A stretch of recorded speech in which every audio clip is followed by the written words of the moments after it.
Bonjour à tous, je suis ravi d'être là avec Guillaume aujourd'hui pour vous partager notre problématique et comment on l'a vécu chez Obilong. À tout de suite. Et donc moi, donc Guillaume, je suis CTO chez WeBelong depuis 2 ans. Donc rappel de notre du sujet qui nous accompagne aujourd'hui. Donc comment passer d'une conception monolithique à une approche en microservices, tout en renforçant sa capacité d'innovation produit. Alors l'idée, ce sera pas de faire un cours magistral sur les microservices, mais plutôt de vous partager notre expérience en environnement startup et sur la manière d'appréhender ce type de migration. On n'est pas non plus des experts à proprement parler des microservices, et vous verrez, spoiler alerte, que nous ne sommes pas allés encore au bout du sujet, mais on voulait aussi vous présenter qu'il existe des solutions intermédiaires et qui sont aussi pérennes sur le marché. Et en fin de présentation, peut-être d'échanger, de débattre s'il y a des questions ou d'autres expériences intéressantes. Donc on va articuler la présentation suivant le plan suivant. Donc une petite intro, on va parler de Webilong, vous décrire ce qu'on fait. Ensuite, on fera donc le cœur de la presse donc sur des définitions des différents et principaux types d'architecture qu'il existe, du moins sur le papier. Ensuite, une petite méthodologie. Alors, pareil, hein, ce ne sera pas la Bible, mais c'est une compilation de best practices qu'on a pu concocter. Et enfin, on terminera par peut-être le plus intéressant, donc le use case WeBelong, avec notre contextualisation et comment on a mis en œuvre un plan de migration depuis une application monolithique. Donc, Jérôme, je te laisse la parole pour l'introduction. Merci Guillaume. Alors rapidement, on souhaitait vous présenter Obilong, bien que ça ne soit pas le sujet principal de ce meetup. Chez Obilong, qu'est-ce qu'on fait? On organise la collaboration entre retailers, marques, clients et prospects.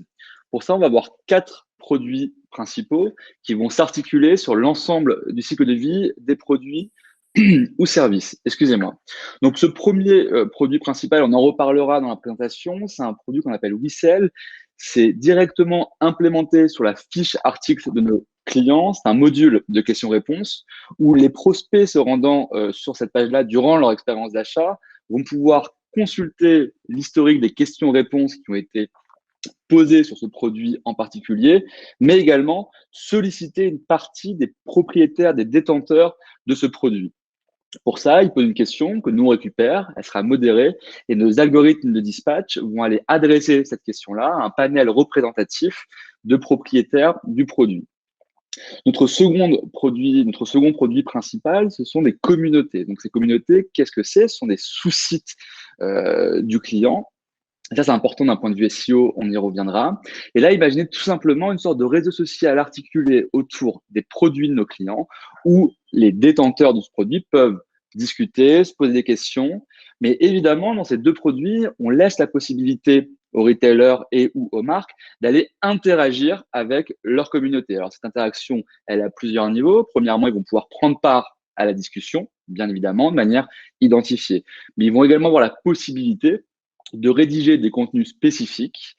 Exemple, une page thématique qui va répondre à un problème donné sur l'iPhone 12, par exemple. Ou bien de manière plus généraliste, de rédiger des articles type blog post sur un sujet tendance du moment ou autre. On va également avoir une API. Alors là, je vous parle de la première version de l'API. En fin de présentation, on parlera de la dernière version de notre API. Cette API va permettre à date à nos clients d'aller remonter le contenu utilisateur sur leur fiche article. Et puis, bien évidemment, on a un back-office dédié qui permet de monitorer, animer la communauté client. Alors, quels sont les bénéfices de ces produits dans les grandes lignes? Bien évidemment, la hausse de la conversion, particulièrement en avant-vente, donc grâce à ce produit directement intégré en fiche article des clients. Hausse de la conversion qu'on va apprécier à 2 niveaux. On a un montant moyen qui va augmenter de mise au panier. Et puis, bien évidemment, une conversion qui est un petit peu plus élevée. Pourquoi? Parce qu'on va créer de la réassurance dans le parcours d'achat de l'utilisateur. Call avoidance. Alors, le call avoidance, c'est quoi? Ça, on se positionne plus en après-vente. Et typiquement, l'idée étant que la communauté fournit des réponses à des problèmes précis à des utilisateurs, ils vont avoir moins tendance à appeler les call centers. Un de nos clients nous indiquait qu'il estimait environ à 10% d'appels en moins avec l'usage d'une communauté. Bien évidemment, on a un très fort impact SEO à plusieurs niveaux. Premièrement, directement sur la communauté, donc qui est un sous-domaine du client, et c'est important parce que le SEO va également bénéficier aux clients. On va avoir des clients pour qui le trafic organique peut atteindre plus d'1 million de sessions par mois. Et puis directement sur les fiches articles du client, grâce notamment à cette API qui va lui permettre de remonter du contenu en fiche article. Alors, ce n'est pas le sujet de la réunion, mais Google, depuis environ 12 mois, met l'accent sur le contenu utilisateur de qualité et a tendance à valoriser très fortement ce contenu. Un de nos clients nous indiquait que la première année, post-implémentation de notre API, il estimait environ à 10 points en plus de trafic SEO. Et puis, Voice of Customer la dit aussi pourquoi, vous imaginez, on a des produits où on a des dizaines de milliers de questions-réponses. Et ces questions-réponses-là sont des questions qui vont être au produit, à son utilisation sur l'ensemble de sa durée de vie. Donc, du moment où l'utilisateur l'achète jusqu'au moment où il doit le réparer ou s'en séparer. Et donc, point très intéressant, on va pouvoir détecter des patterns, des signaux faibles, des tendances. Et c'est pour ça qu'on investit en 2021 assez fortement sur tous les sujets ayant attrait à l'analyse sémantique pour pouvoir permettre de remonter ces informations-là à nos clients.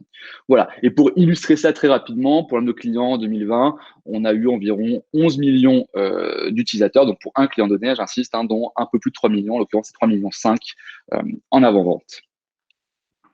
Guillaume, à toi. Merci Jérôme pour cette intro. Et du coup, on va passer donc sur la deuxième partie, donc qui est la définition des différents types d'architecture qu'on connaît sur le marché. Donc, je voulais les rappeler. Je vais essayer d'être plutôt rapide sur cette partie pour qu'on parte tous d'une base commune. Et vous le verrez également sur l'ensemble des schémas.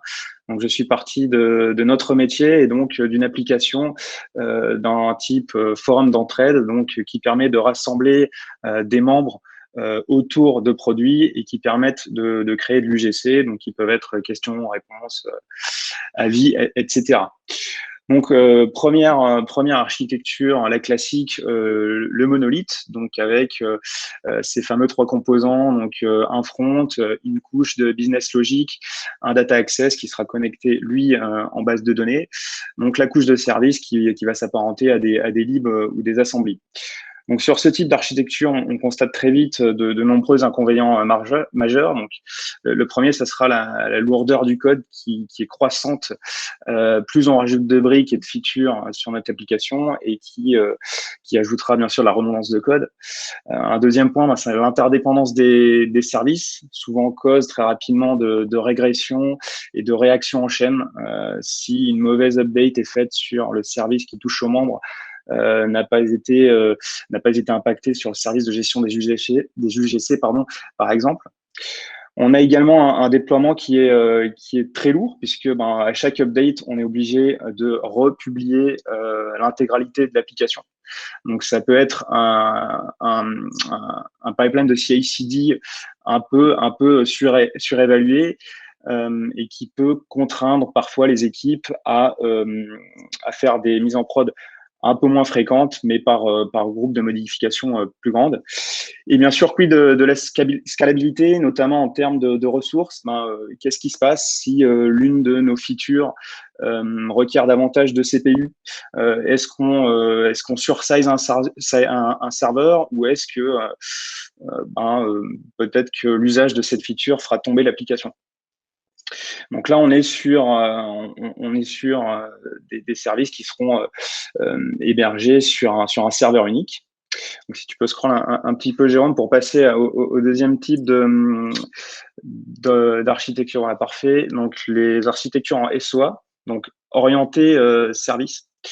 Donc là, on se rend compte que on va merger nos couches business logic et data access pour avoir des REST API finalement, et le front n'aura plus qu'à requêter en REST ces services. Donc le front est un peu plus light puisqu'il va seulement s'occuper des vues et de certaines validations. Chaque service dans ce contexte, il va être développé, testé et déployé indépendamment. Et du coup, il n'y a pas forcément de recommandations particulières du point de vue infrastructure. On peut imaginer que ces trois services soient hébergés sur le même serveur, sur des serveurs distincts. Alors ça, ce sera plus à voir en fonction des besoins en ressources. Maintenant, ce type d'architecture représente également quelques inconvénients. Le premier, c'est qu'il peut y avoir un effet pervers. Attention à ne pas transformer ces services en monolithes miniatures. Et donc, en gros, s'ils viennent à couvrir à un moment donné trop de responsabilités, le meilleur moyen de les optimiser, ce sera de les splitter en 2-3 services un petit peu plus spécifiques, de façon à mieux ventiler les responsabilités. Enfin, un autre inconvénient qui reste majeur sur ce type d'architecture, c'est la database. Celle-ci reste commune. Donc, ce qui implique qu'une update majeure en base de données, elle va pouvoir impacter l'ensemble de nos services et donc nécessiter un redéploiement quasi complet de la stack. Enfin, dernier point, comment les services interagissent entre eux, de la même manière que le front interagit avec eux. C'est-à-dire que si l'API membre a besoin d'informations sur des produits, il va faire une requête en REST API également, donc de façon synchrone. Donc, si tu peux scroll maintenant, on va attaquer le vif du sujet avec les microservices. Donc, les microservices, c'est une méthode de développement logiciel qui vise à décomposer une application pour en isoler les fonctions clés. Donc, on a quelques règles conceptuelles à suivre. Hein. Donc, les services sont très, très indépendants et répondent toujours à un besoin métier précis et unique. Donc, par exemple, la création du compte d'un membre sera un unique microservice. Le get des infos d'un produit sera un unique microservice. Pareil, pour la création d'un UGC, ce sera un microservice qui s'occupera de ça. Un autre élément essentiel à avoir en tête, c'est que chacun des microservices possède sa propre base de données. Il en vient donc la question suivante, comment partager les données entre les services? Il s'agit dans la plupart du temps de mettre en place un système d'événements via un message ou un event store de type, ça peut être RabbitMQ, SQS, ce genre de solution. Et donc, chaque microservice va publier ou s'abonner à des événements afin de répliquer les changements qui ont lieu sur d'autres services dans sa propre base de données. Donc, exemple, si j'utilise l'API de création de produits, donc lui, il va mettre à jour sa base de données, il va publier un événement sur notre système de messaging, et tous les microservices qui se sont abonnés à ce type d'événement création de produits vont pouvoir recevoir cet événement et mettre à jour leur base de données. Donc, du coup, le microservice qui est en charge du get des infos des produits souscrit à cet événement de création de produit et met à jour sa propre base de données. Un autre point qui est à considérer du fait du silotement des données, c'est que la question c'est comment mettons en place une vue globale qui me permet par exemple d'avoir mes statistiques sur combien j'ai de membres, combien j'ai de produits et de visualiser en même temps toutes mes UGC. Donc pour ça, il va falloir créer un service dédié que j'ai appelé ici en bas le query service, qui permettra d'avoir une vue globale qu'on pourra qualifier d'holistique, avec la création d'une DB qui sera en read-only et qui sera abonnée à quasiment l'intégralité de tous les événements. On parle donc ici d'une mise en place d'un pattern CQRS, donc Command Query Responsibility Segregation. C'est le principe de séparation de la commande et de la requête, du fait de siloter la lecture de l'écriture. Un autre point intéressant, c'est que sur ce type d'architecture, le front va pas forcément directement interroger nos services, mais il pourra passer par une gateway qui pourra elle-même faire les redirections vers des routes plus précises. ces microservices qui pourront être hébergés, alors soit sur des technologies de type conteneur, soit sur du serverless. Alors, en serverless, chez AWS, ce sont les fonctions lambda, chez GCP, ce seront les Google Functions, et je crois que chez Azure, on appelle ça les automation. Donc, du coup, on en vient en fait que l'approche microservice est très liée au cloud en termes de scalabilité et de déploiement. Puisque aujourd'hui, un microservice est indépendant et donc il doit pouvoir être déployé tout seul, d'avoir ses propres ressources en termes de CPU ou de RAM. Donc, c'est étroitement lié à une approche très, très cloud. Du coup, l'approche microservice n'est pas toujours conseillée si dans votre chaîne de développement, vous avez encore quelques étapes manuelles. Par exemple, si vous déployez encore en mode manuel, le microservice ne sera pas forcément adapté parce qu'il réclame vraiment une très grande scalabilité, donc des déploiements qui doivent être automatisés. Si vous avez encore des services qui sont hébergés sur des machines physiques, par exemple, ce ne sera pas conseillé de transitionner sur des microservices, ou alors si vous avez encore des mises à l'échelle du scaling qui est fait manuellement, là encore, ce ne sera pas forcément conseillé. Donc, si tu peux scroller un petit peu, Jérôme.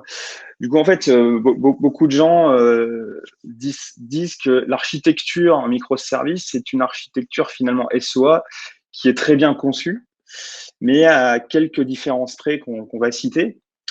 Donc, la première, ce sera le dimensionnement des services. Ensuite, on a le fait qu'en SOA, nous ayons de la réutilisation souvent de composants, ce qui entraîne pas mal de dépendances, alors qu'en microservice, on aura un très faible couplage, quitte à avoir de la duplication de code. Un autre point différenciant, c'est la communication entre les services. Donc, en SOA, on a une communication qui est synchrone puisqu'elle se fait via des calls API REST. Mais en microservice, on a une communication qui est asynchrone puisqu'on a ce système de publish et de subscribe à des événements. On a bien également la duplication des données en microservice, alors qu'en SOA, on a quand même une database commune. Et donc, en microservice, on a une résilience qui est accrue en conclusion de tous ces points.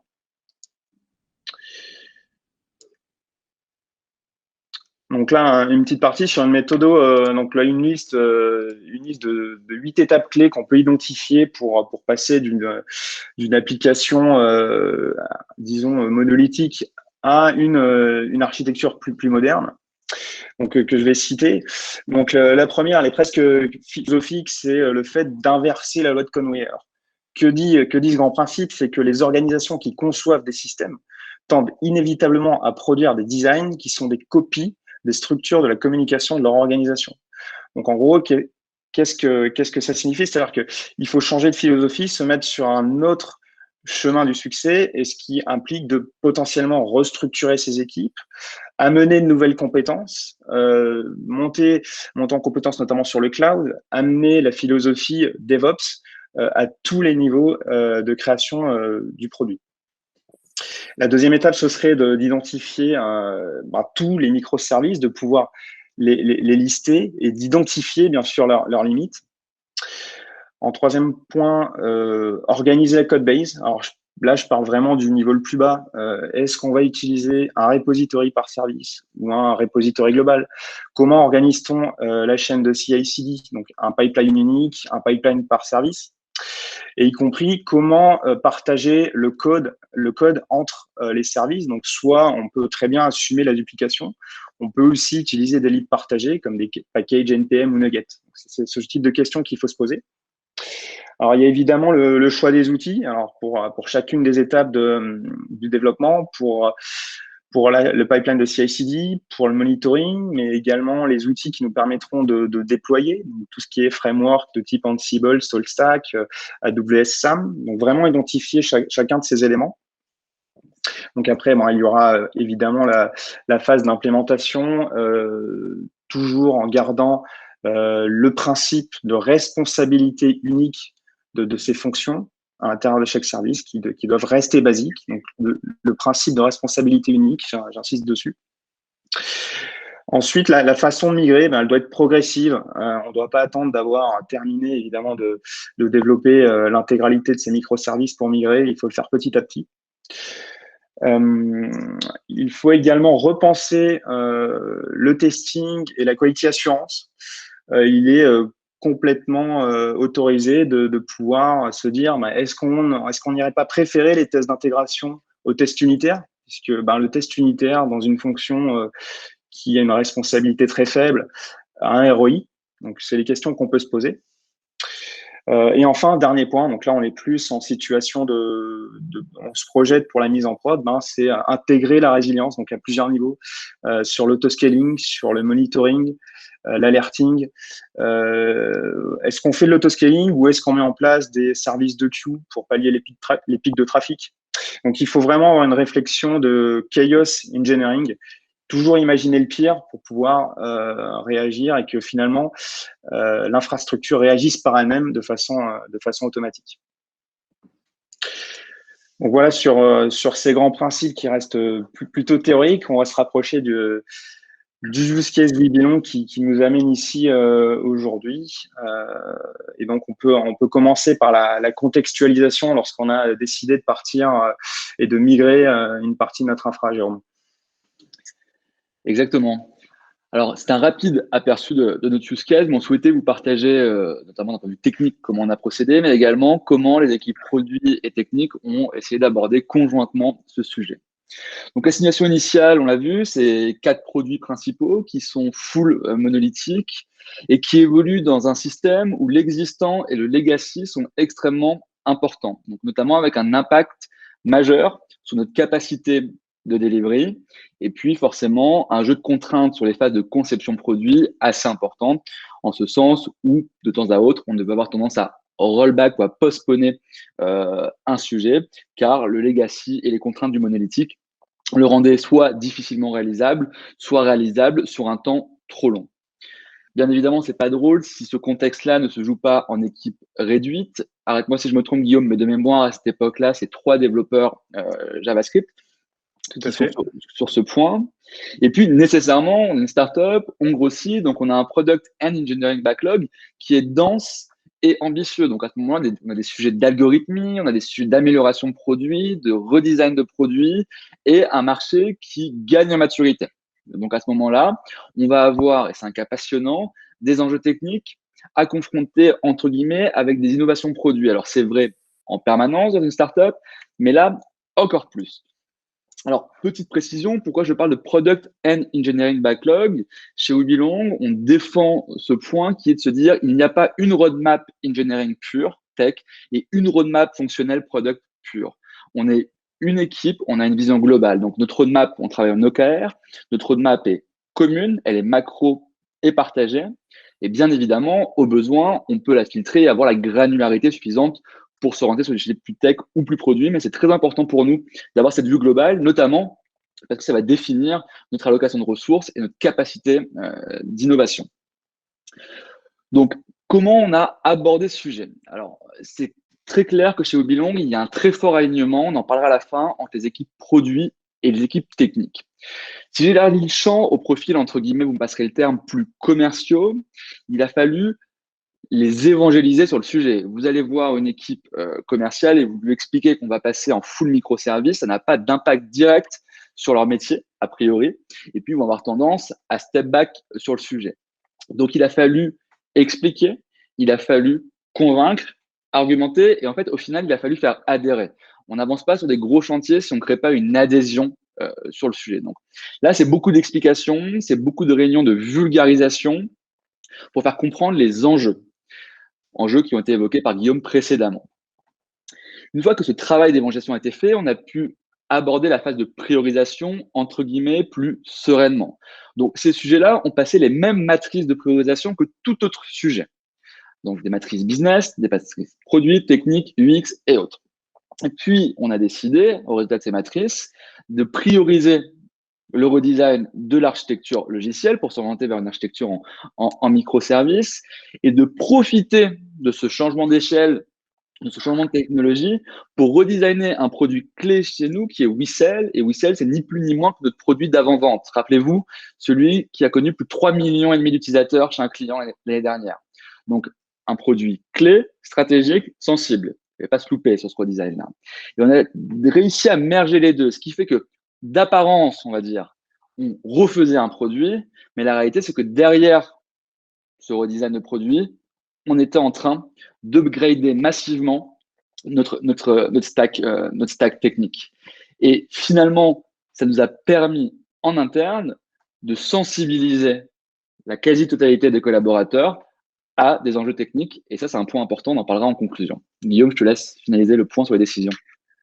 Oui, alors justement, bah, le fait que nous sommes partis en fait de redesign de ce produit pour penser notre architecture de demain et finalement créer une API core sur lesquelles ben, tous nos autres produits pourront se brancher à terme. C'était ça notre enjeu du point de vue technique, sans pour autant révolutionner à court terme la plateforme entière, parce que ben, il y a beaucoup de risques à ça, le risque d'en rentrer dans un projet sans fin, d'une part, le risque de rentrer dans des conflits multiples, d'autre part.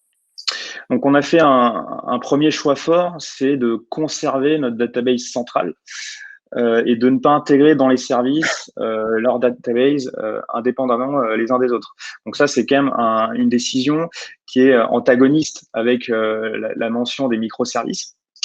Et donc, on a repensé une architecture donc avec une visée d'atteindre un état de l'art un peu plus certain, mais dont le coût d'entrée n'était pas trop élevé en temps d'implémentation et permettant aussi de faire évoluer, comme le disait Jérôme, notre produit plus simplement sur les mois qui allaient venir. Donc, on va pouvoir présenter la solution qu'on a retenue. Si tu peux scroller un petit peu. Voilà, donc ça, c'est notre architecture telle qu'elle est aujourd'hui. Donc, on peut voir sur la gauche, ce sont les 4 produits qu'a mentionné Jérôme. Donc, notre API, nos 2 services avant, après-vente, WeSell, WeService et le back-office.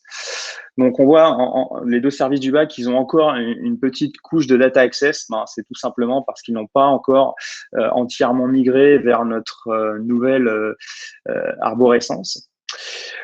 On voit donc sur la gauche qu'on a hérité de monolithes, que petit à petit, ils ont plus de data access layer, qu'ils ont encore une couche de services, mais qui tend à s'affiner et qui vont de plus en plus passer par notre nouvelle stack. J'ai envie de dire microservice, même si c'est difficile de la définir comme telle avec cette database centrale. Donc, les services sont appelés par nos produits via une API Gateway. Donc, on est hébergé sur AWS sur ces sujets.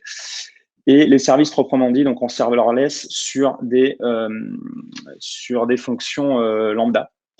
Donc, eux-mêmes qui mettent à jour la database SQL, donc qui est notre serveur principal de base de données. Et je voulais également mentionner notre serveur de base de données secondaire, donc il y a un serveur Elasticsearch sur lequel on a quand même beaucoup de données et sur lesquels on a commencé, vous le voyez en orange, à mettre en place un service de messaging, donc d'événements. Et cette base secondaire est quasiment à 100% mise à jour par un système de publish. Donc, on peut imaginer que dans un futur assez proche, nous puissions splitter cette base de données secondaire à l'intérieur de nos services de façon à se rapprocher d'une architecture vraiment proprement dite en microservice. Il restera cependant à implémenter toutes les fonctions de subscribe à ces événements. Donc, on voit qu'on a une solution finalement qui est encore très hybride. On voit sur la partie gauche qu'on a encore des bribes de monolithes. On voit sur le socle central qu'on est en partie en architecture orientée service, même si on passe quand même par une gateway, et qu'on a également ce service de messaging qui commence à publier des événements pour une mise à jour des données. Donc, si tu peux scroller un petit peu, qu'est-ce que cette nouvelle architecture nous a apporté directement? Donc, je viens de le dire, on a une architecture hybride. On a dorénavant une API qu'on va appeler Core, sur laquelle finalement tous nos produits vont pouvoir se brancher. Et à terme, si on décide d'imaginer un nouveau produit ou de nouvelles features sur les produits existants, ils viendront se brancher directement sur cette API centrale. Donc, pour nous, ce sera un gain de temps sur les implémentations.